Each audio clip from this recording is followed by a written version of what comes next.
The thing I've always liked about the Ghostbusters is that they treat ghost hunting like it's pest control. They're New York schlubs, regular people. They're plumbers, only instead of fixing leaks, they're fixing spiritual anomalies. They're also professionals. And, as professionals, they use a classification system to deal with and identify supernatural entities. They call it the CDI system, for classification, description, and identification. According to the system, the various spooks, specters, or ghosts that may trouble you fall into one of 7 classes, each with their own unique characteristics. While the CDI system was alluded to briefly in the 1984 film, it was fleshed out by the official Ghostbusters RPG, the IDW comics, and the 2009 video game. Let's take a look with some, let's say, real-world examples. Class 1. The most basic of paranormal entities is the Class 1. These include amorphous forms or phenomena that may not be visible to the naked eye, such as strange noises, disembodied voices, mists, vapors, and orbs. They may also be noticed by the existence of cold spots or other changes in temperature. Class 2.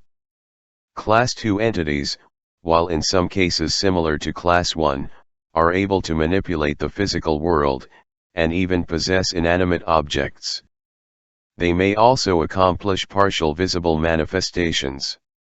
George the Ghost might be considered a Class 2, while he's never appeared as anything other than a floating orb or mist, that I know of. He has been known to cause cold spots, turn on lights, and tap people on shoulders. Class 3. These entities have human or humanoid forms and personalities, though their identities are unknown. They can be corporeal, appearing just as living humans would.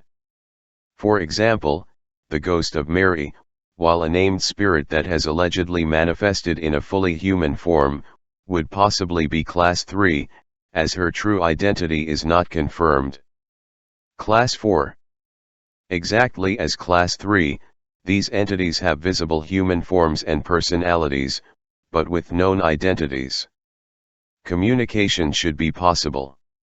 The alleged ghost of Inez Clark would likely fall under this classification, as she is identified, has appeared dancing in thunderstorms, and, haunts her own statue. Class 5. Class 5 includes non-human, non-intelligent entities brought about by extreme psychokinetic or emotional energy. They may also manifest as the result of ritual summoning, and may contain some minor human characteristics. According to Ray Stantz after the incident at the Sedgwick Hotel, Slimer was a Class 5. Class 6. Spirits of animals, or entities that take on animalistic characteristics. Perhaps one example would be the ghost of a cat. Class 7. Class 7 is where the real fun begins, manifestations of gods and demons, otherwise known as meta-specters. These are the most dangerous and powerful of supernatural entities. Our best example is Gozer the Gozerian, Gozer the Destructor, Valgus Zildrahar, also known as the Traveler, who made a brief appearance at the top of 550 Central Park West back in 1984. The Gatekeeper and the Keymaster, Ziyul and Vince Clortho, respectively, would also fall under this classification. When encountering a Class 7 entity, just remember to clear your mind, and if anyone ever asks if you're a god, you say yes.